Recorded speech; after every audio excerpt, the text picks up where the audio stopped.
കൂട്ടുകാരെ, നമുക്കൊന്ന് ഉഷാറാവണ്ടേ? ഒരു കളി ആയാലെന്താ? ഒരു നാടൻ കളി. മാണിക്യച്ചെമ്പഴുക്ക. നിങ്ങൾ വട്ടത്തിലിരിക്കണം.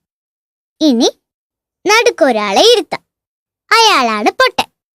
എന്നിട്ട് ഒരു പഴുത്ത അടയ്ക്ക പൊട്ടൻ കാണാതെ കൈമാറി പോണം.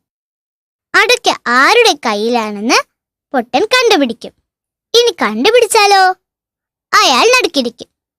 അങ്ങനെ കളി തുടരാം. എന്നാ നമുക്ക് കളി തുടങ്ങാം.